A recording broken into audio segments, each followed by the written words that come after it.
জলবায়ু পরিবর্তনের প্রভাবে অতিমাত্রায় নদীর পানির তাপ বৃদ্ধি, বৃষ্টিপাত কম হওয়া ও লবণাক্ততা বৃদ্ধি এবং জমিতে অতিমাত্রায় কীটনাশক ব্যবহারে পানি দূষিত হচ্ছে।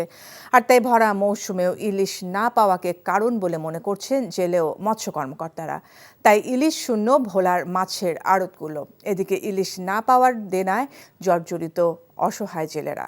ভোলা থেকে আফজাল হোসেনের পাঠানো রিপোর্ট। দ্বীপ জেলা ভোলার চারপাশে মেঘনা, তেঁতুলিয়া এবং বঙ্গোপসাগর বেষ্টিত।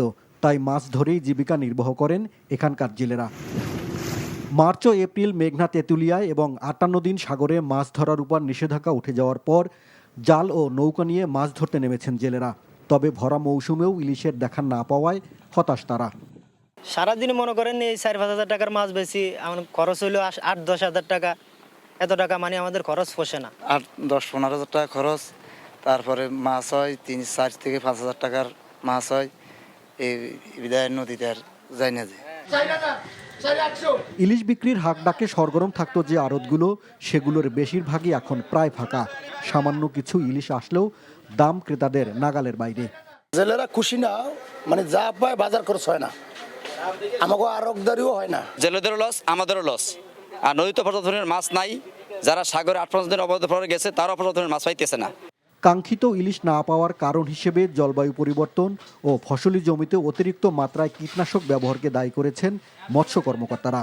জলবায়ুর উপরে নির্ভর করে, তারপরে এখানে আমাদের প্রচুর পরিমাণে ডুবোচর, যার কারণে আপনার মাছের মাইগ্রেশন রুটটা এখানে ব্যাহত হচ্ছে। ফসলি জমিতে যথেষ্ট পরিমাণে কীটনাশক ব্যবহার করা, যার ফলে কিন্তু পানিটা দূষণ হচ্ছে।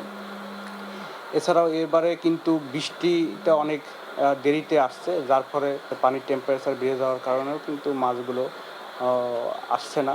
এছাড়াও নিষিদ্ধ জাল ব্যবহার করে জাটকা ধরা ইলিশ কম পাওয়ার অন্যতম কারণ বলে মনে করেন জেলেরা। তাই অবৈধ ও নিষিদ্ধ জাল অপসারণের দাবি তাদের। NTV news desk. বান্ডেল থাকলে প্রতি সেনমানিতে টাকা বাঁচবে।